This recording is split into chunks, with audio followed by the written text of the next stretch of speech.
Most people have had the same small experience. You sit down to focus on one thing.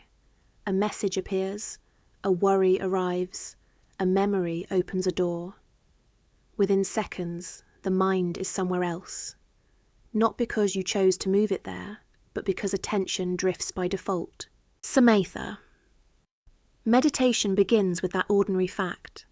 The mind does not naturally stay where we put it, so the practice trains one very specific skill, placing attention on a chosen object and learning to keep it there. This is why Samatha is different from many popular ideas about meditation. It is not about emptying the mind. It is not a quick relaxation trick. It is not a vague attempt to feel peaceful. It is a deliberate training of attention. The question is why such a simple act might reach so far. How could staying with the breath influence stress, sleep, focus, mood, pain, and even habitual behavior? In research, Samatha is often described as focused attention meditation or concentrative meditation. The names vary, but the defining feature is the same. Attention is placed on one object, most often the breath, and returned there each time it wanders. This matters because not all meditation practices train the same capacity. Open monitoring practices widen awareness to notice whatever arises. Samatha narrows the beam. It asks the mind to stay with one thing. The basic loop is almost too simple to respect at first. The practitioner rests attention on the breath. The mind wanders. The wandering is noticed. Attention returns. That loop is repeated again and again. Over time, 3 qualities are cultivated. Relaxation comes first, so the mind is not held through force. Stability follows, so attention remains with the object for longer. Vividness develops last, so the object becomes clear rather than dull. That sequence is important. Many people know the feeling of being relaxed but unfocused, or focused but tense. Samatha aims for something more unusual, attention that becomes more steady as the mind becomes more relaxed. The traditional literature describes several methods, including mindfulness of breathing, settling the mind in its natural state, and awareness of awareness. But for health and research contexts, the breath is usually the clearest starting point, because it gives attention something simple, bodily, and always present. The breath sits in an unusual place. It is automatic, but it is also accessible. It changes when someone is angry, sad, afraid, focused, tired, or calm. The body reads the mind, and the mind reads the body. Samatha does not require a special breathing technique. The instruction is often simpler than that. Let the breath move naturally, and stop disturbing it so much with restless thought and emotional agitation. Modern physiology gives this traditional idea a biological frame. Short-term meditation training has been linked with measurable changes in the relationship between the brain and the autonomic nervous system, the automatic wiring that helps regulate arousal, tension, and recovery. One useful way to understand this is through 2 systems.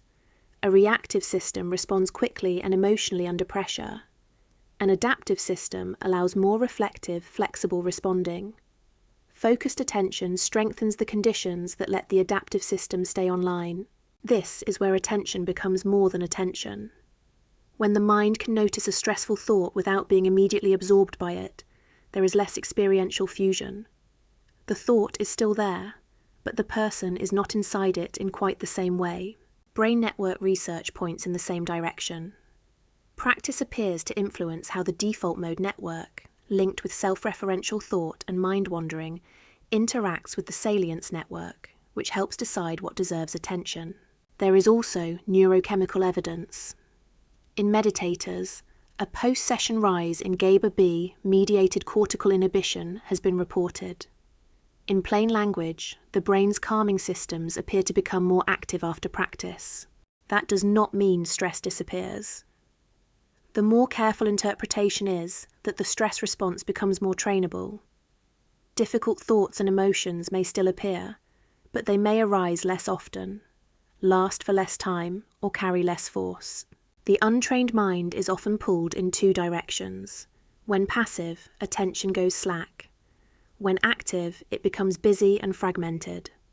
Samatha works directly with this instability. Each return to the breath is a small act of cognitive control. The practitioner notices the drift, disengages from it, and returns to the chosen object.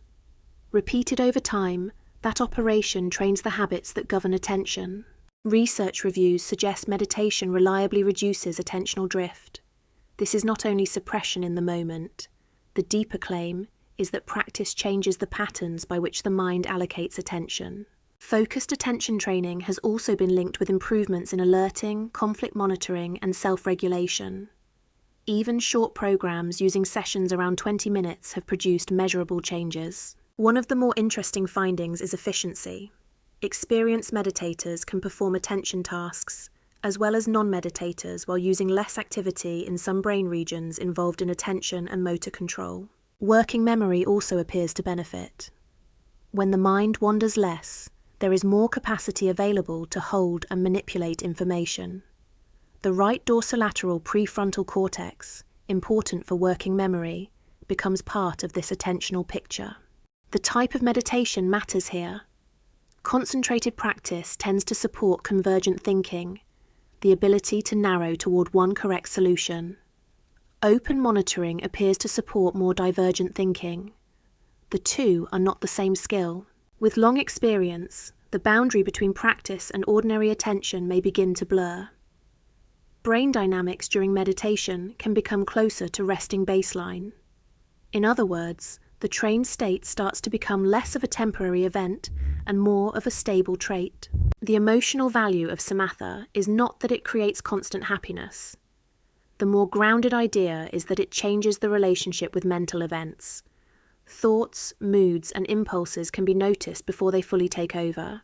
This matters for anxiety and low mood, because both often involve becoming fused with inner content. A worry does not remain just a worry, it becomes a whole mental world. A memory does not remain just a memory, it becomes a self-story. Focused attention strengthens meta-awareness, the ability to know what is happening in the mind while it is happening. That does not remove difficult states, but it can reduce the automatic slide from feeling into reaction. Studies of long-term practitioners show differences in networks involved in self-reference, attention, and emotion regulation. These are the same broad systems involved when mood becomes repetitive, reactive, or difficult to regulate. One important concept here is equanimity. It does not mean indifference. It means a balanced mental stance that can remain present with difficulty without being immediately destabilized by it. Practice may also shift awareness away from the narrative self, the ongoing inner story of me and my problems, toward a more direct moment-to-moment experience. That shift can weaken rumination, because rumination depends on being caught inside the story. The research does not say that meditation makes someone immune to emotion. It suggests something more useful and more believable. Emotions may still arise, but the practitioner may have more room around them. Sleep is where many people first notice the force of the untrained mind. The body is tired, but the mind keeps producing. Plans, regrets, memories, unfinished conversations, and worries keep the system awake. Samatha offers a skill that can be taken into that moment.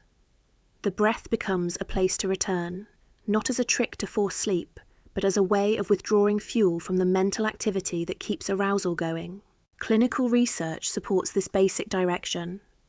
In a randomized trial comparing focused attention meditation with standard pharmacotherapy for chronic primary insomnia, the meditation group reduced sleep onset latency by 8.9 minutes as measured by actigraphy. Another focused attention program produced a mean reduction of 18.70 points in validated sleep problem scores, with benefits that remained and even widened at follow-up. That matters because the practice becomes an internalized skill rather than a temporary session effect.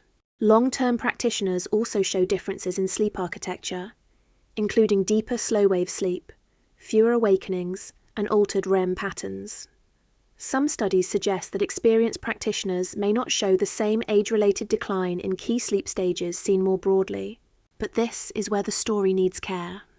Intensive practice can also increase arousal for some people and may disturb sleep, especially when practice is effortful, imbalanced, or poorly guided. The same training that settles the mind can become destabilizing if pushed too hard. The balanced interpretation is that regular, proportionate, focused attention may support sleep and fatigue by training the mind to release its grip. But intensity is not automatically better. Samatha also changes how the body is experienced. During practice, people may notice heaviness, tingling, warmth, vibration, floating sensations, or discomfort. These sensations can be surprising, but they are part of learning to perceive the body from the inside. This is known as interoceptive training, learning to notice internal body signals. When the breath becomes the object of attention, the practitioner is repeatedly training contact with bodily experience. Pain is not only raw signal, it also includes expectation, interpretation, fear, and resistance.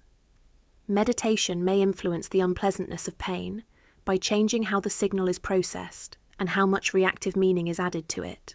Brain imaging research suggests meditation can deactivate pathways involved in sensory relay and self-referential processing, including thalamic pathways and the default mode network. That may reduce the suffering dimension of pain, even when sensation itself is still present. This is not simply distraction. In some models, meditation reduces cognitive engagement with pain, while increasing direct sensory observation. The body becomes less of an alarm system and more of an instrument that can be read with greater accuracy. The same GABA-related calming mechanisms may also matter here, because inhibitory tone can influence how strongly sensations are processed. Experienced practitioners also show stronger links between executive control regions and the insula, a key region for body awareness. Craving is attention with a hook in it.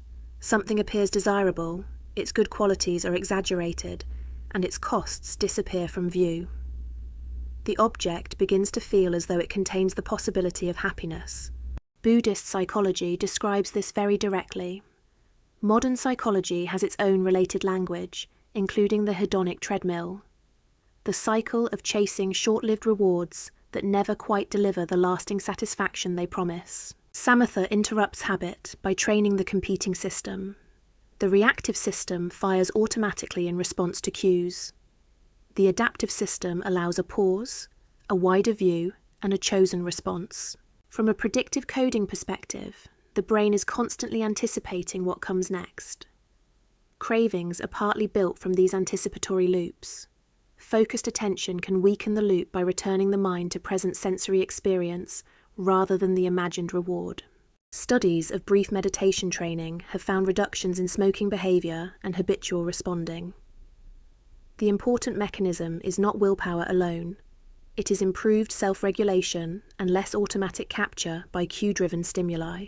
As narrative self-talk loosens, the story around the urge also weakens. The urge may still be present, but it is less able to become an identity, a command, or an emergency. Any honest account of Samatha has to say this clearly. The practice is not risk-free. Especially at higher intensity, meditation can bring difficult material to the surface and can affect sleep, mood, identity, and bodily experience. Traditional sources describe experiences ranging from bodily pain and fear to paranoia, insomnia, obsessive emotion, and distressing shifts in self-perception. The point is not to frighten people. It is to avoid pretending that a powerful mental practice is always gentle. Modern concerns point in the same direction. Commercial mindfulness can become superficial when it is stripped of context. It can also become spiritual bypassing, where meditation is used to avoid psychological difficulty rather than engage with it wisely. Certain groups need particular care, including people with severe or untreated psychological conditions, neurological issues, or vulnerabilities around self-perception. Practices that alter ordinary self-referential awareness should not be treated casually in those contexts. There is also a more ordinary risk, practicing with too much force. Effort without balance can produce fatigue, frustration, dullness, or agitation. In traditional accounts, even calm can become a problem if it turns into laxity and the mind loses sharpness. This is why guidance matters.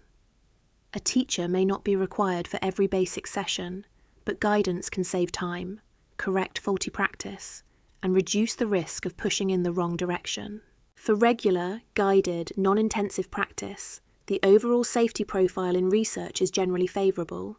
The risks concentrate more at the intensive end, especially when the practice is isolated from support, context, and proper instruction. Samatha is best understood as attention training. By returning to one object again and again, the nervous system learns a different relationship with thought, emotion, sensation, and impulse. The evidence does not require exaggeration. It points to real changes in stress physiology, attentional control, sleep, emotional regulation, body awareness, and habit loops. It also points to limits, risks, and the importance of proportionate practice. The useful lesson is not that sitting with the breath fixes everything. It is that attention is not as fixed as it feels. The mind's relationship with its own activity can be trained. Done carefully, calm becomes less like a lucky day and more like a capacity that can be practiced, understood, and gradually reproduced. The full article, including the supporting references, is linked in the description.